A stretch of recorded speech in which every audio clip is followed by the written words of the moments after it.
Boa noite, meus irmãos, graça e paz, amém? É uma alegria nós estarmos aqui nessa noite para celebrar um culto ao Senhor, ao Deus vivo que está presente nesse lugar, que está presente na nossa vida, que nos acompanha diariamente e que cuida de nós. Nós queremos dizer que o nosso pastor, pastor Nilson, não está conosco aqui, porque ele está ministrando ceia ali na Igreja Batista do Parque das Palmeiras. Desde amanhã ele já estava lá, eu vi rapidamente hoje, e agora à noite os nossos irmãos que congregam ali nas Palmeiras estão ali celebrando também um culto ao Senhor.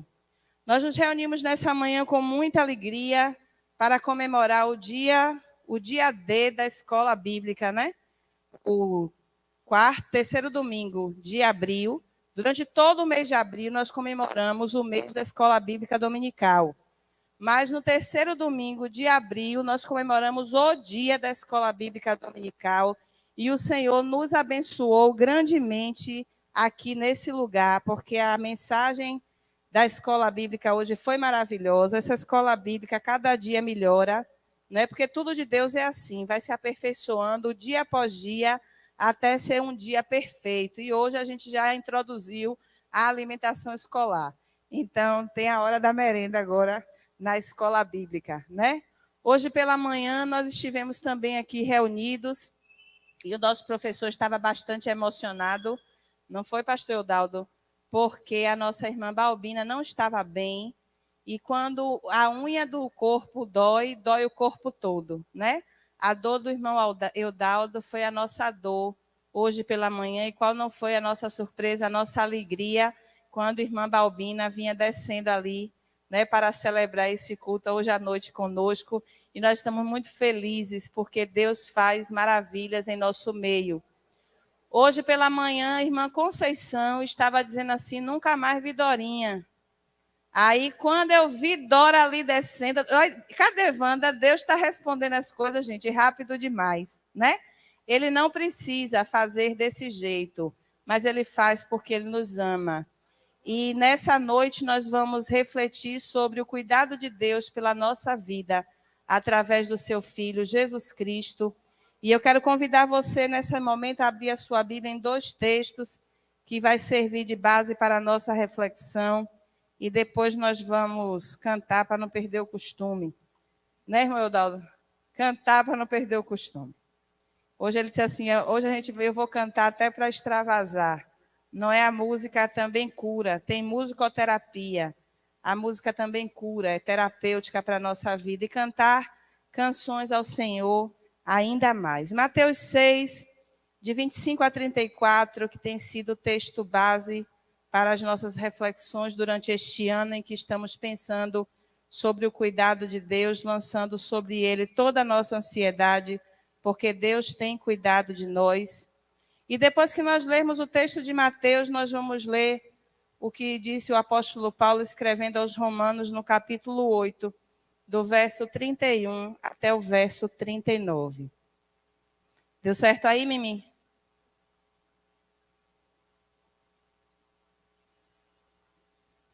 Mateus 6, de 25 a 34, depois Romanos 8, de 31 a 39. E diz assim a palavra de Deus. Já está ali na nossa transmissão.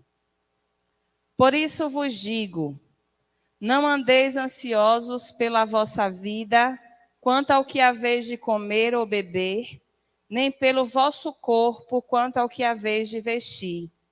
Não é a vida mais do que o alimento e o corpo mais do que as vestes? Observai as aves do céu, não semeiam, não colhem, nem ajuntam em celeiros. Contudo, vosso Pai Celeste as sustenta. Porventura não valeis vós muito mais do que as aves? Qual de vós, por ansioso que esteja, pode acrescentar um côvado ao curso da sua vida? E por que andais ansiosos quanto ao vestuário? Considerai como crescem os lírios do campo. Eles não trabalham nem fiam. Eu, contudo, vos afirmo que nem Salomão, em toda a sua glória, se vestiu como qualquer deles. Ora, se Deus veste assim a erva do campo, que hoje existe e amanhã é lançada no forno, quanto mais a vós outros, homens de pequena fé. Portanto, não vos inquieteis dizendo: que comeremos, que beberemos, ou com o que nos vestiremos? Porque os gentios é que procuram todas essas coisas, pois vosso Pai Celeste sabe que necessitais de todas elas. Buscai, pois, em primeiro lugar o reino de Deus e a sua justiça, e todas estas coisas vos serão acrescentadas. Portanto, não vos inquieteis com o dia de amanhã, pois o amanhã trará os seus cuidados. Basta ao dia o seu próprio mal. Romanos 8:31. Que diremos, pois, à vista destas coisas? Se Deus é por nós, quem será contra nós? Vamos falar juntos esse texto? Que diremos, pois, à vista destas coisas? Se Deus é por nós, quem será contra nós? Aquele que não poupou o seu próprio filho, antes por todos nós o entregou, porventura não nos dará graciosamente com ele todas as coisas? Quem tentará acusação contra os eleitos de Deus? É Deus quem os justifica. Quem os condenará? É Cristo Jesus quem morreu, ou antes quem ressuscitou, o qual está à direita de Deus e também intercede por nós. Quem nos separará do amor de Cristo? Será tribulação, ou angústia, ou perseguição, ou fome, ou nudez, ou perigo, ou espada? Como está escrito, por amor de ti, somos entregues à morte o dia todo. Fomos considerados como ovelhas para o matadouro. Em todas estas coisas, porém, somos mais que vencedores por meio daquele que nos amou. Vamos dizer juntos? Em todas estas coisas, porém, somos mais que vencedores por meio daquele que nos amou. Porque eu estou bem certo de que nem a morte, nem a vida, nem os anjos, nem os principados, nem as coisas do presente, nem do porvir, nem os poderes, nem a altura, nem a profundidade, nem qualquer outra criatura poderá separar-nos do amor de Deus que está em Jesus Cristo, o nosso Senhor. Amém.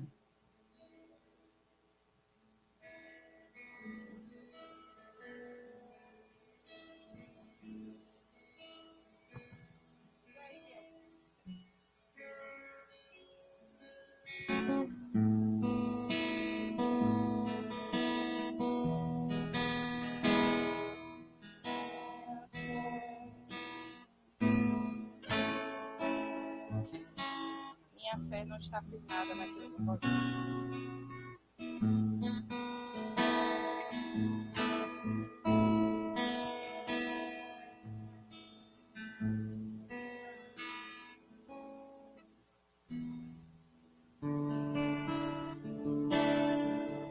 Minha fé não está firmada nas coisas que podes fazer. Eu aprendi a te adorar pelo que és. Dele vem o sim, o amém. Somente dele, mais ninguém. A Deus seja o louvor. Juntos. Minha fé não está firmada nas coisas que podes fazer. Eu aprendi a te adorar pelo que és. Dele vem o sim, o amém. Somente dele, mais ninguém. A Deus seja o louvor. Se Deus fizer, Ele é Deus. Se não fizer, Ele é Deus. Se a porta abrir, Ele é Deus. Mas se fechar, continua sendo Deus. Se a doença vier, Ele é Deus. Se curado eu for, Ele é Deus. Se tudo der certo, Ele é Deus. Mas se não der, continua sendo Deus. A minha fé lá em cima.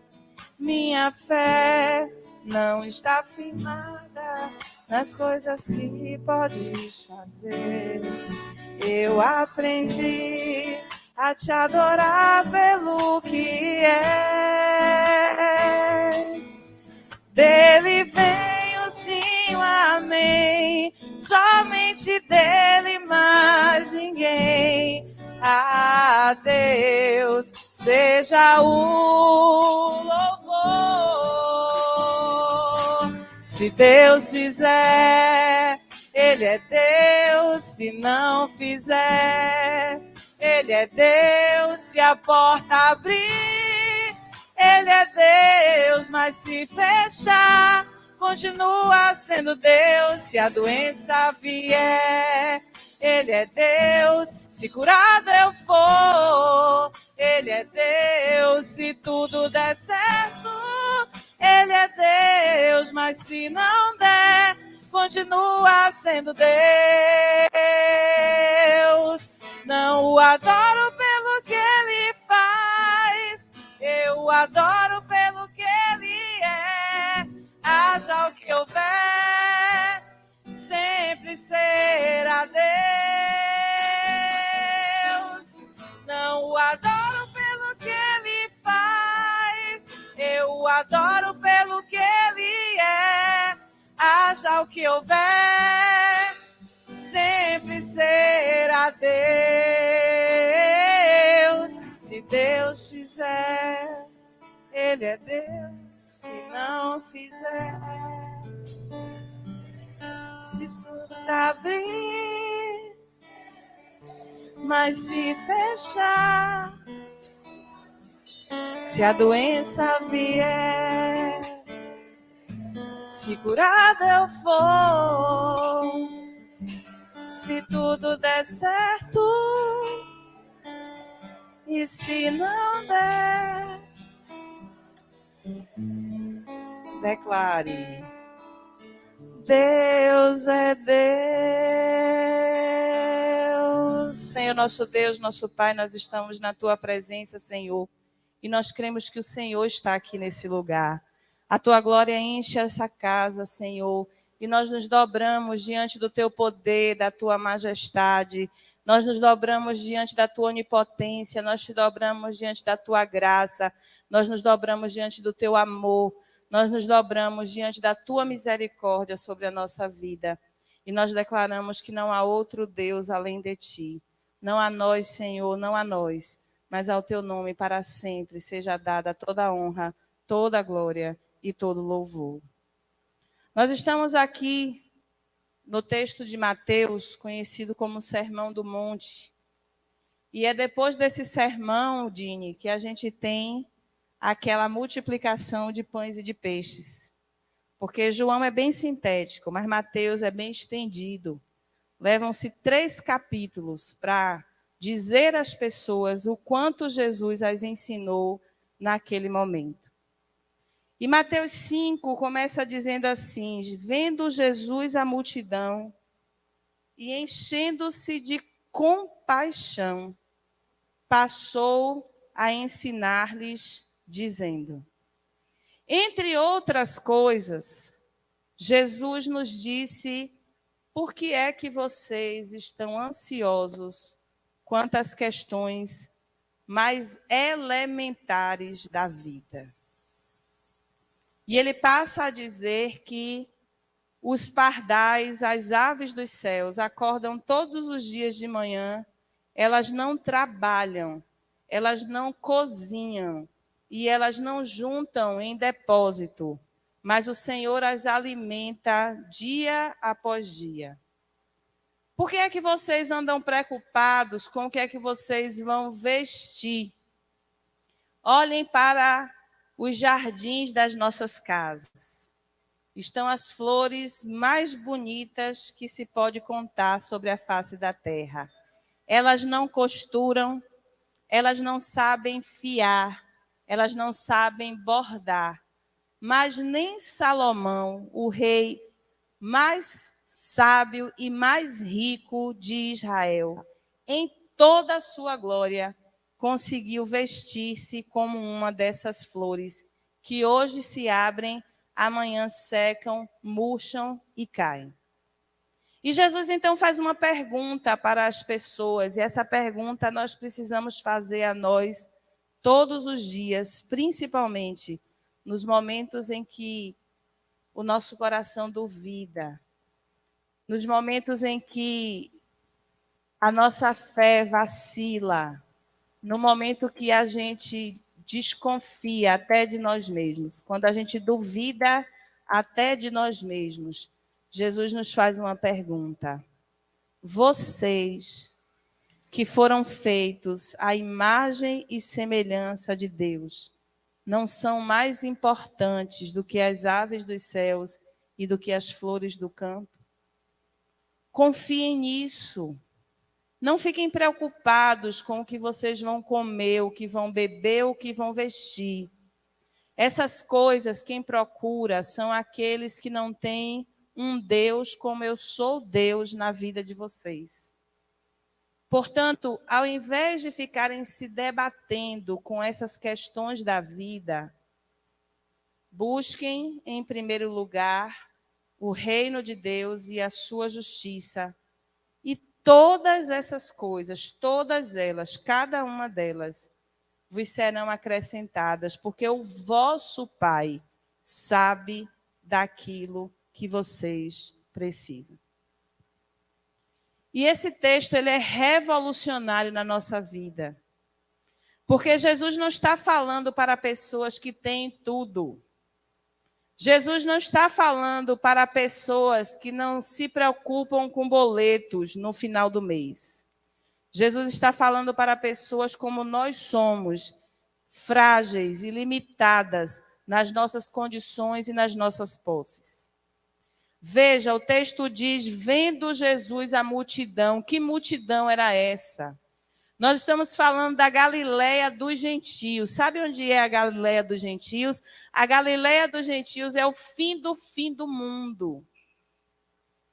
Pense numa cidade como Camaçari, a nossa cidade, com todos os seus contrastes. Quando a gente pensa da porta para frente, a gente tem uma realidade. A gente tem o bairro do Inocope, que historicamente é um bairro de classe média alta. Depois que a cidade cresceu, evoluiu, não. Tem os condomínios lá para o lado do Jardim Limoeiro, tem os condomínios lá para o lado do shopping. E aí, esses bairros foram se tornando mais nobres, né, nessa divisão política da cidade.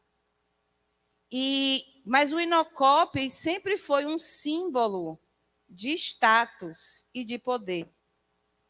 Nessa mesma igreja, se a gente abre a porta dos fundos, a gente se depara com uma comunidade vulnerável, se depara com uma comunidade cujo padrão de vida não chega a 1/3 da comunidade que está à sua frente. A igreja é um marcador entre quem pode e quem está completamente desprotegido. Nós estamos no meio do caminho. Mas aqui ainda não é o pior de Camaçari. Quem anda em Camaçari conhece comunidades que estão mais vulneráveis ainda do que essa comunidade aqui de trás. Quem já andou pela Massaranduba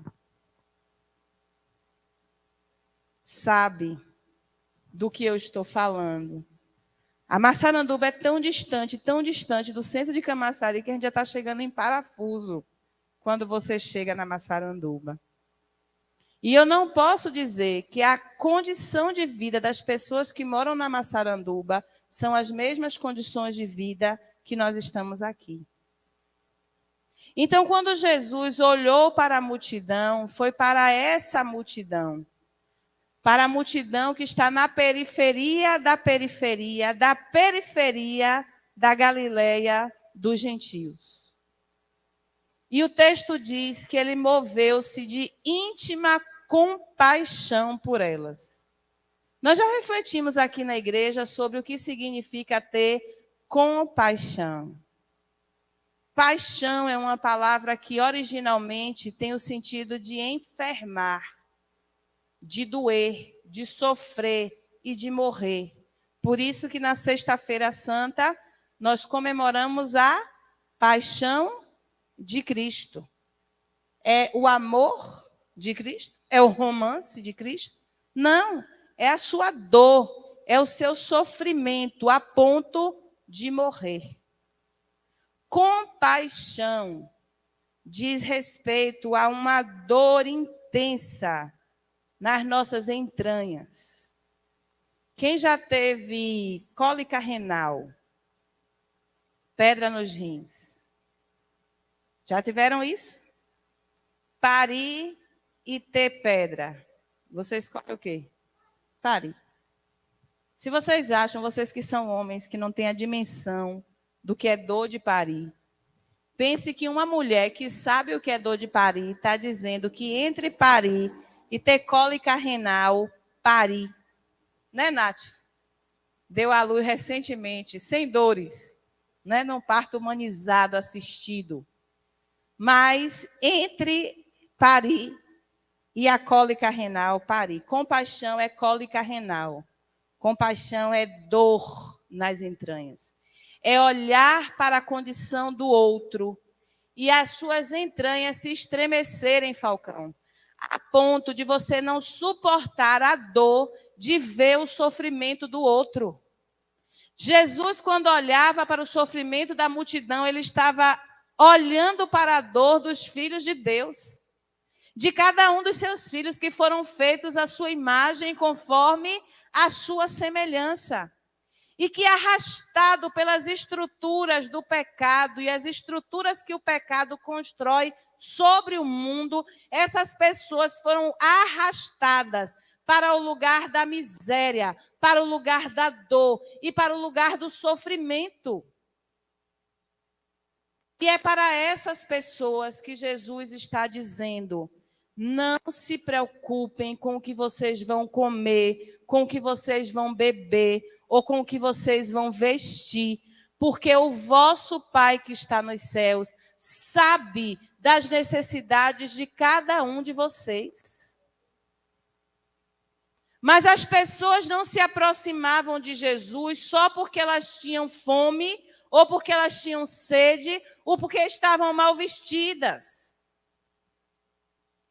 O texto da palavra de Deus diz que certa noite um homem por nome Nicodemos foi encontrar-se com Jesus.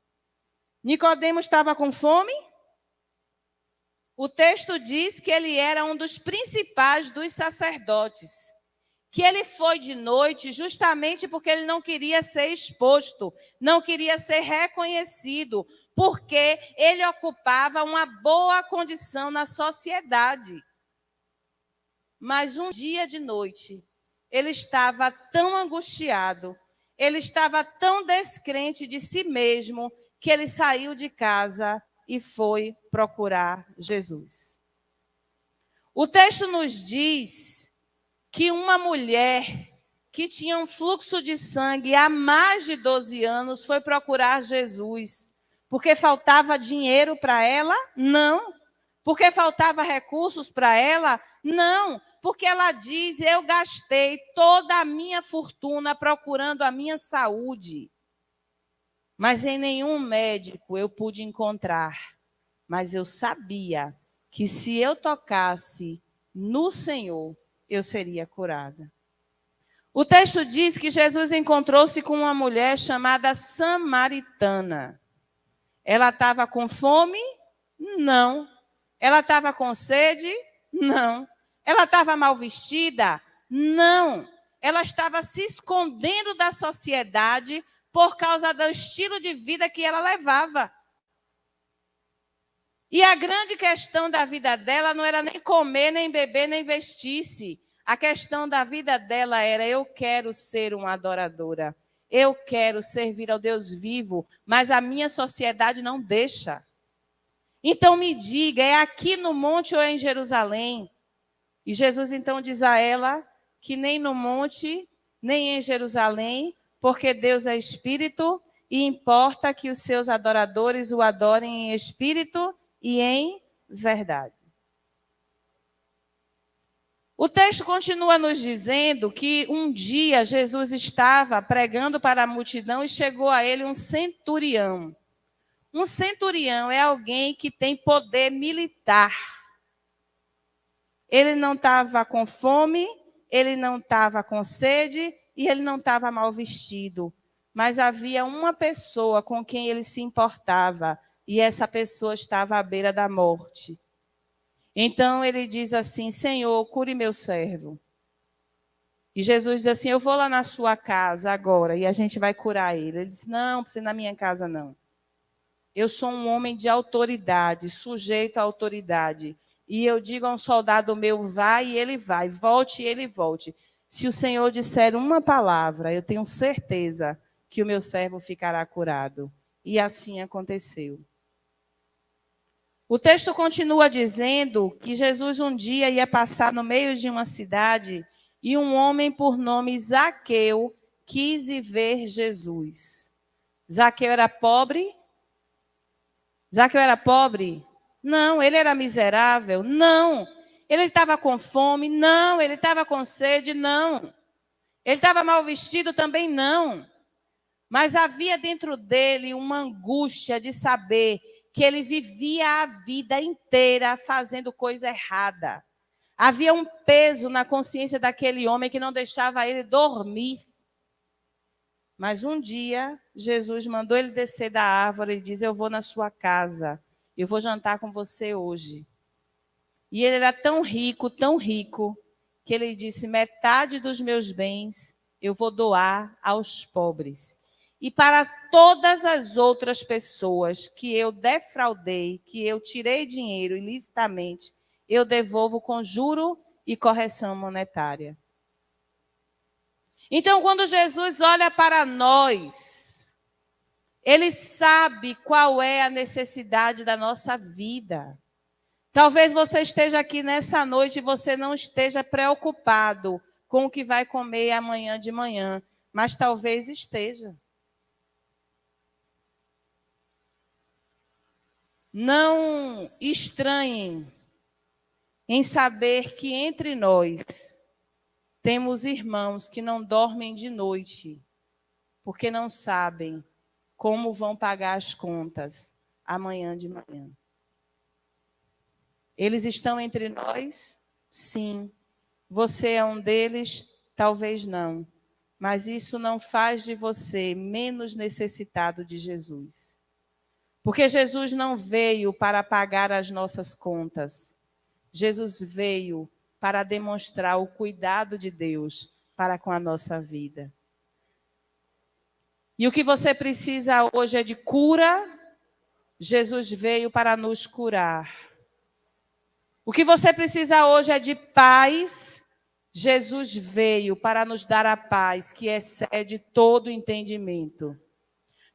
Você hoje precisa de harmonia no seu lar, na sua casa e na sua família.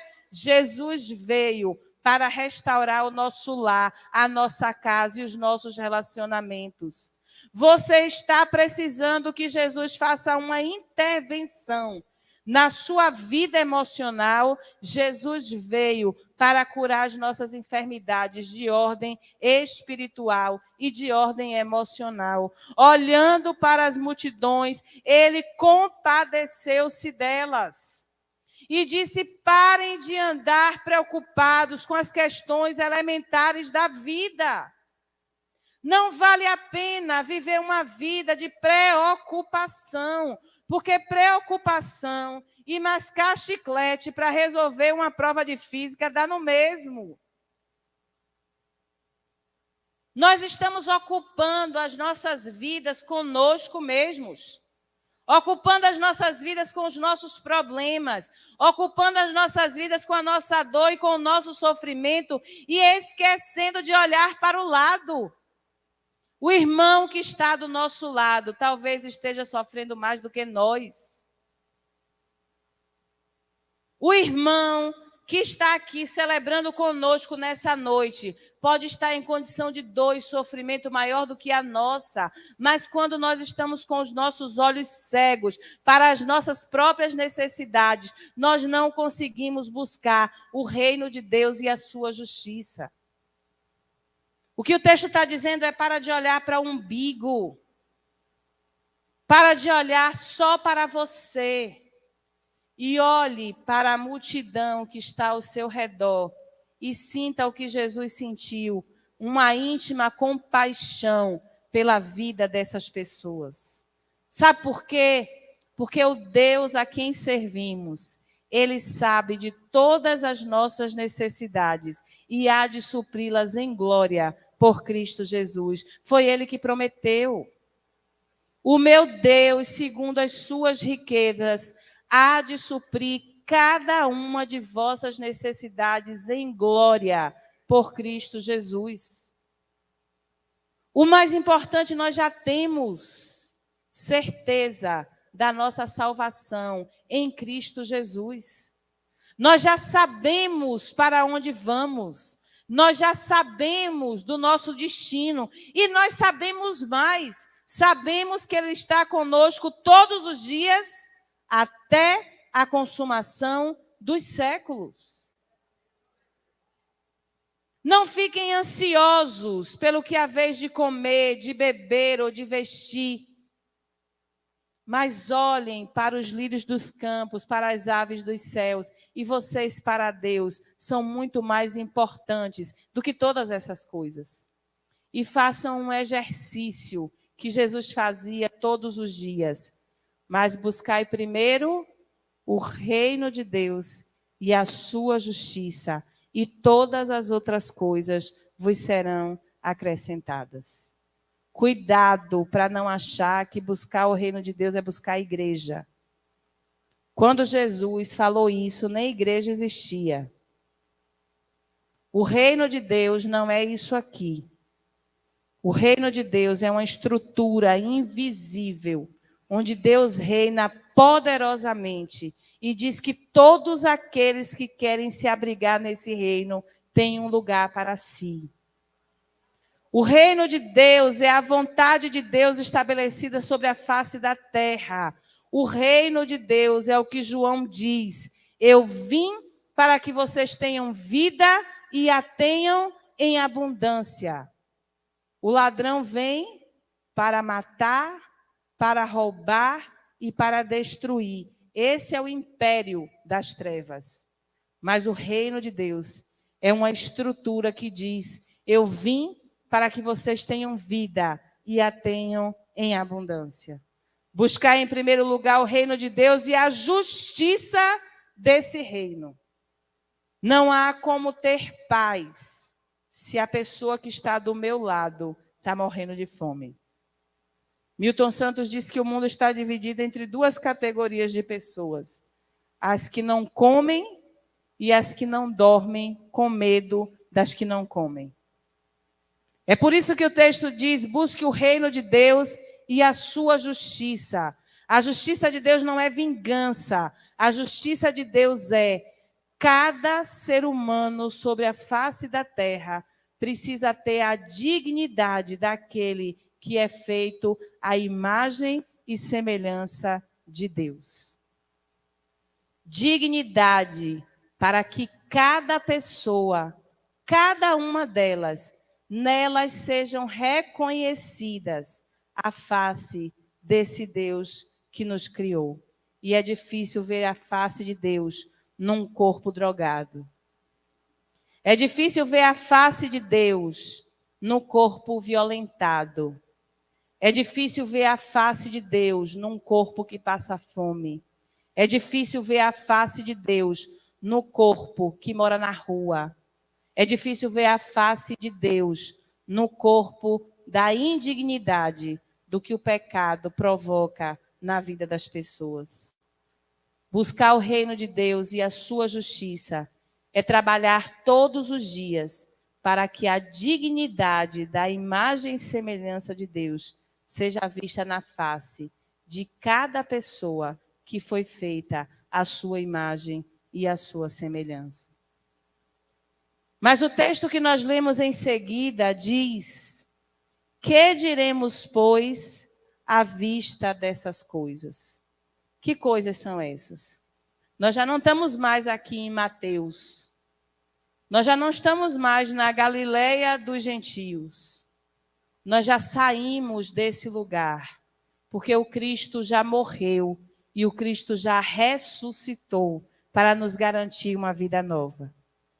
Nós agora estamos caminhando com a igreja de Jesus Cristo, e essa igreja de Jesus Cristo é a igreja que estava em Roma. Sabe quem era o imperador quando o apóstolo Paulo escreveu esse texto? Nero. Nero é conhecido como o mais louco dos imperadores. Nero tocou fogo em Roma para culpar os cristãos. É no governo de Nero que acontece aquele filme O Gladiador. Quem já assistiu O Gladiador? O Antônio vai poder dizer até melhor do que eu. Naquele filme O Gladiador, os prisioneiros de guerra eram capturados para serem lançados numa arena que Tia Conceição outro dia foi conhecer, Dora também foi, chamada Coliseu. Aquilo ali não é um lugar de deslumbre, não. Aquilo é um lugar para os filhos de Deus dobrarem seus joelhos e chorarem a morte dos nossos irmãos que foram sacrificados para que o evangelho chegasse até nós. Aquilo ali é um lugar para a gente ficar admirado. Não, aquilo ali é um lugar para nós lembrarmos que o sangue dos nossos irmãos foi derramado naquele lugar para que o evangelho chegasse até nós. Nero fazia aquilo. Nero enchia o Coliseu e colocava cristãos amarrados com várias palhas ao seu redor e tocava fogo e os incinerava ali dentro daquele lugar, porque eles não reconheciam que César era o rei. Sabe o que é que Nero fazia? Colocava os cristãos dentro daquela arena e soltava as feras mais exóticas, tigre, leão, onça, para devorá-los. E sabe o que é que o apóstolo Paulo está dizendo aqui? Que diremos, pois, à vista dessas coisas? Como é que nós vamos nos posicionar diante do sofrimento do tempo presente? Antes do texto que nós lemos, lá no capítulo 18, o apóstolo Paulo, olhando a desgraça e a miséria dos seus irmãos no seu tempo, ele diz: que diremos, pois, à vista dessas coisas?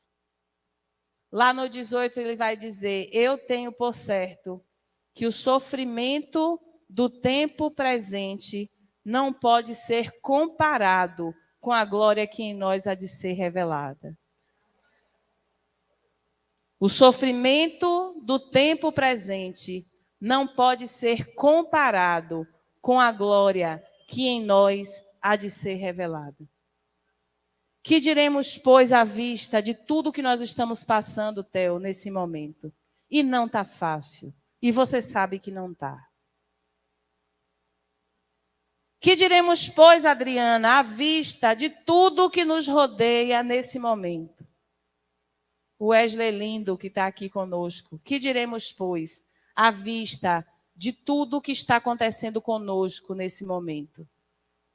Nunca o nosso povo passou tanta fome, gente. Nos últimos 20 anos. Moro em Camaçari há 20 anos. Nunca vi tanta gente na rua com um cartaz escrito: a fome não espera.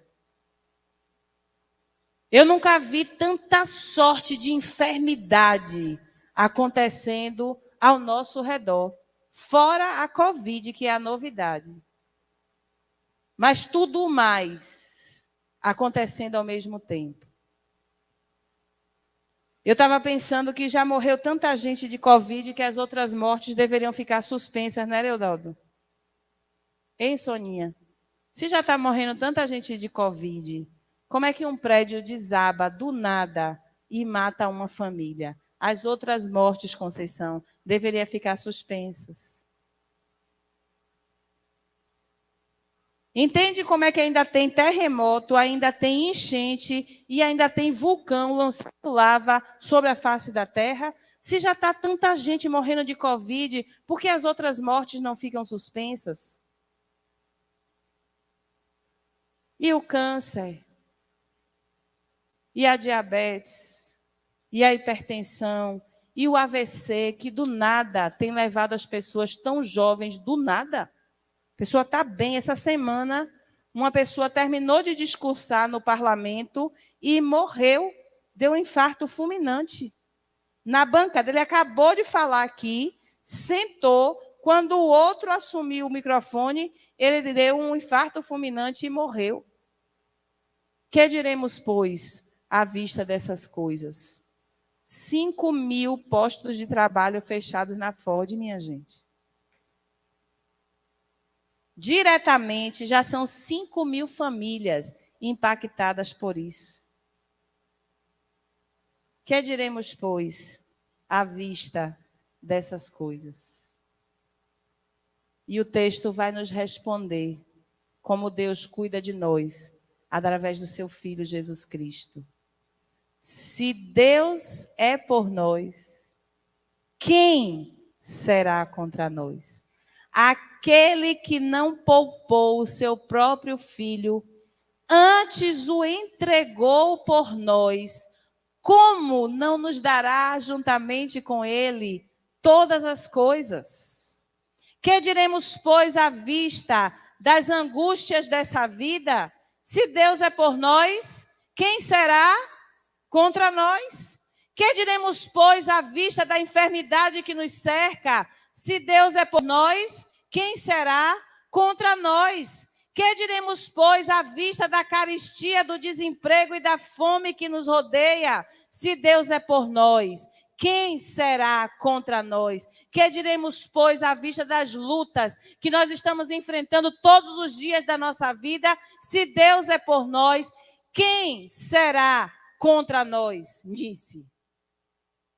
Se Deus não poupou o seu Filho, Jesus Cristo é a demonstração do cuidado de Deus para com a nossa vida. Sabe que eu nunca daria um filho meu pela vida de nenhum de vocês? Nunca. E não é porque eu sou ruim, não.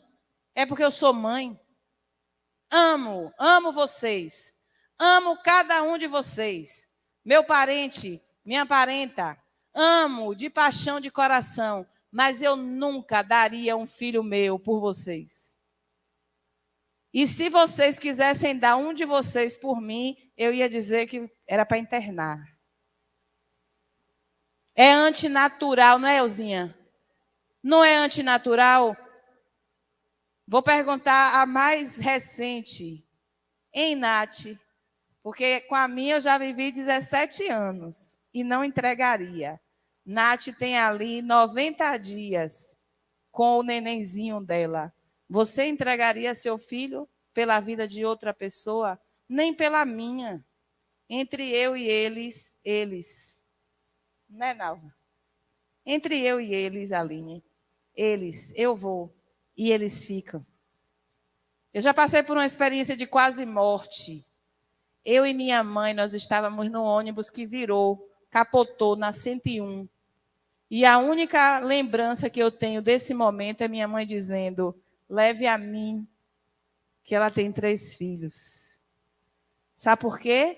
Porque eu era filha. E a mãe era ela. Ela estava disposta naquele momento, se ela pudesse, dar a vida dela pela minha. Sabe por quê? Porque ela é mãe e eu sou filha. Aquele que não poupou o seu próprio filho, antes o entregou por nós, como não nos dará com ele todas as coisas? Se Deus não poupou Jesus, o seu próprio Filho, eu posso declarar nessa noite: se Deus é por nós, quem será contra nós? Entregou seu Filho e nos deu juntamente com ele todas as coisas. E quando eu tomo posse do cuidado de Deus pela minha vida em Cristo Jesus, aí eu posso declarar o que está escrito nesse texto. Porque eu estou bem certo, está aí em mim. A partir do 38. Romanos 8, 38. Vamos juntos? Vou repetir a sentença. Quando eu tomo posse da verdade de que Deus entregou o seu Filho para demonstrar o seu cuidado por mim, então eu posso declarar que eu estou bem certo de que nem a morte, nem a vida, nem os anjos, nem os principados, nem as coisas do presente, nem do porvir, nem os poderes, nem a altura, nem a profundidade, nem qualquer outra criatura poderá separar-nos do amor de Deus que está em Jesus Cristo, o nosso Senhor. Tudo é nosso. Em Cristo Jesus, Ele já nos deu todas as coisas. Tudo que nós estamos vivendo nesse momento é circunstancial. Tudo que nós estamos passando nesse momento, o nome já diz, vai passar. Passarão os céus e passarão a terra.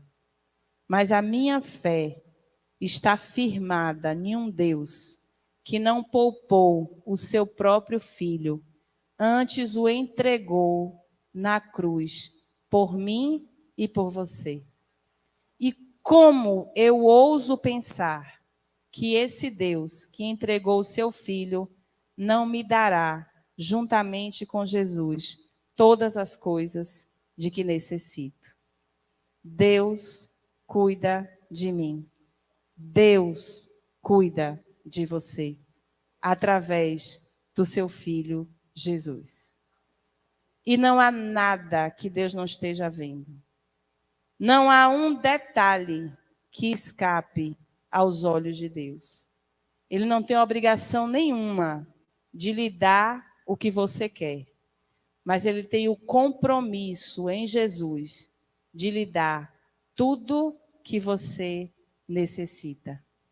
Não andeis preocupados com o que havemos de comer, com o que havemos de beber, com o que havemos de vestir, com o resultado do exame que vai sair, com os boletos que ainda vão vencer dia 30, ou com o aluguel que já está perto de vencer e você ainda não sabe como é que você vai pagar. Essas coisas, quem procura são os gentios. Essas coisas pertencem àqueles que não andam na presença de um Deus vivo, verdadeiro, mas de um Deus amoroso e cuidador.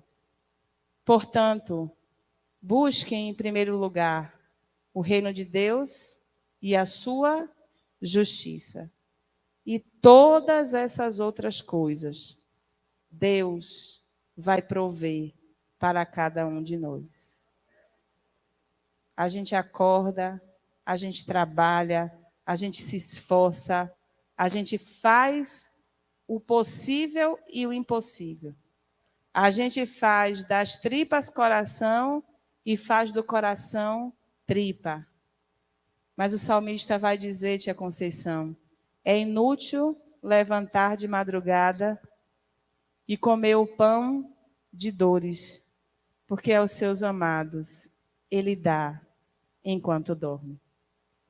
Descansando no poder, na graça e na misericórdia de Deus, porque Deus é Deus. Vamos ficar em pé e vamos cantar mais uma vez? Bora, Wesley. Minha fé não está firmada nas coisas que podes fazer. Eu aprendi a te adorar pelo que és. Dele vem o sim, o amém. Somente dele, mais ninguém. A Deus seja o louvor. Minha fé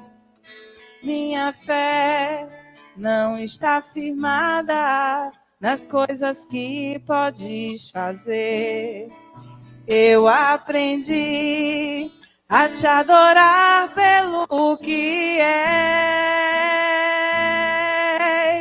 Dele vem o sim, o amém. Somente dele, mais ninguém. A Deus seja o louvor. Se Deus fizer, Ele é Deus. Se não fizer, Ele é Deus. Se a porta abrir, Ele é Deus. Mas se fechar, continua sendo Deus. Se a doença vier, Ele é Deus. Se curado eu for, Ele é Deus. Se tudo der certo, Ele é Deus. Mas se não der, continua sendo Deus. Não o adoro pelo que Ele faz, eu o adoro pelo que Ele é. Haja o que houver, sempre será Deus. Não o adoro pelo que Ele faz, eu o adoro pelo que Ele é. Haja o que houver, sempre será Deus. Se Deus fizer, Ele é Deus. Se não fizer, se a porta abrir, mas se fechar, continua sendo Deus. Se a doença vier, Ele é Deus. Se curado eu for, se tudo der certo, mas se não der, continua sendo Deus. Deus, nós somos teus filhos e estamos diante da tua presença, Pai. Nós sabemos, Senhor, que o que nós estamos passando nesse momento, o sofrimento do tempo presente, não pode ser comparado com a glória que em nós há de ser revelada.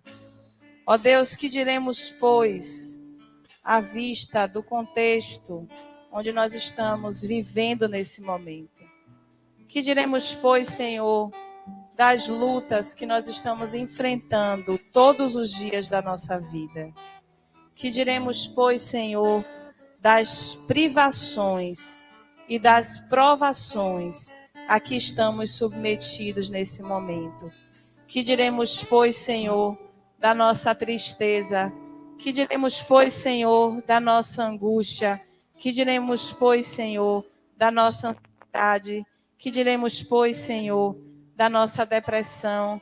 Que diremos, pois, Senhor, das nossas incertezas? Que diremos, pois, Senhor, das nossas dúvidas? Que diremos, pois, Senhor, das lutas diárias que nós estamos enfrentando todos os dias? Nós queremos declarar nessa noite que se Deus é por nós, não há quem possa ser contra os filhos de Deus. Porque aquele que não poupou o seu próprio filho, antes o entregou por todos nós na cruz, certamente nos dará com Cristo Jesus todas as bênçãos que ele conquistou para nós e para a nossa vida naquela cruz. Ó Deus, nós declaramos nessa noite que muitas vezes, Senhor, nós nos deixamos abater.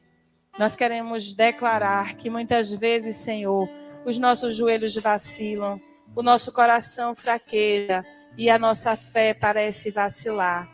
Mas diante da tua palavra também declaramos que nós cremos no Deus vivo e verdadeiro, que nós cremos no Deus de Jacó, que é o nosso refúgio, que é a nossa fortaleza. Nós cremos no Deus que abre o mar vermelho, nós cremos no Deus que faz cair pão do céu. Nós cremos no Deus que ressuscita mortos, que cura enfermidades. Nós cremos num Deus que faz levantar os caídos e os abatidos. O Senhor que dá vista aos cegos. O Senhor que faz andar os aleijados. O Senhor que restaura a vida de todos aqueles que se aproximam da sua cruz e da obra redentora que Jesus Cristo operou em nós.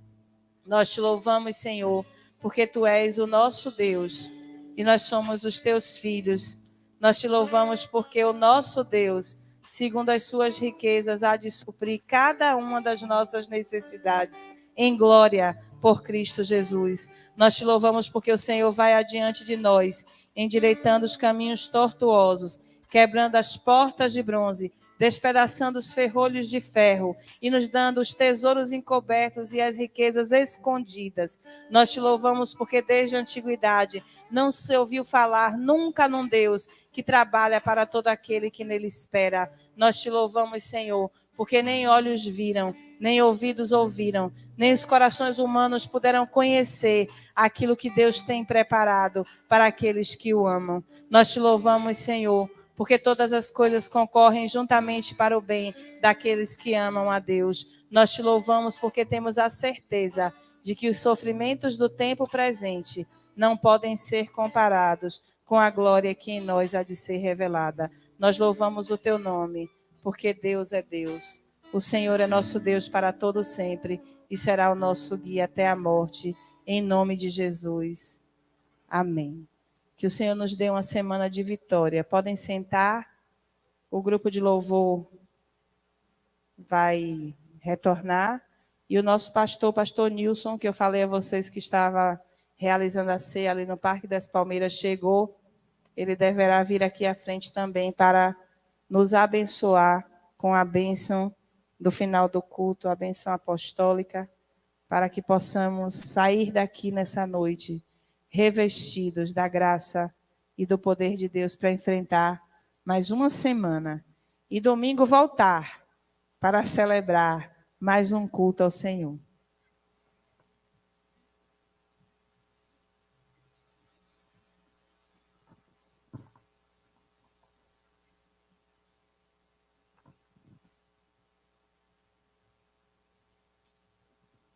Vem,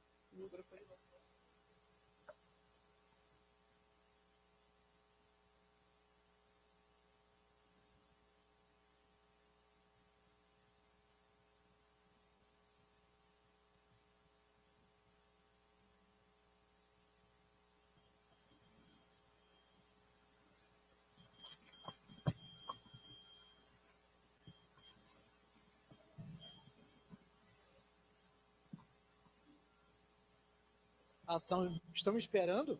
Rapaz, você... Vamos nos colocar de pé, povo de Deus, congregação do Senhor, que a paz que excede todo o entendimento esteja com todos vós. Amém? O amor de Deus, o Pai, a graça salvadora do nosso Senhor Jesus Cristo e as consolações do Espírito Santo continue recaindo sobre todos nós, em nome de Jesus. Amém? E eu só quero lembrar aqui, acho que já foi avisado, estou reavisando. Dia 1º tem comida, tem churrasco, tem festa. Glórias a Deus por isso. Vamos festejar acima de tudo, porque Deus é conosco todos os dias da nossa vida. Amém?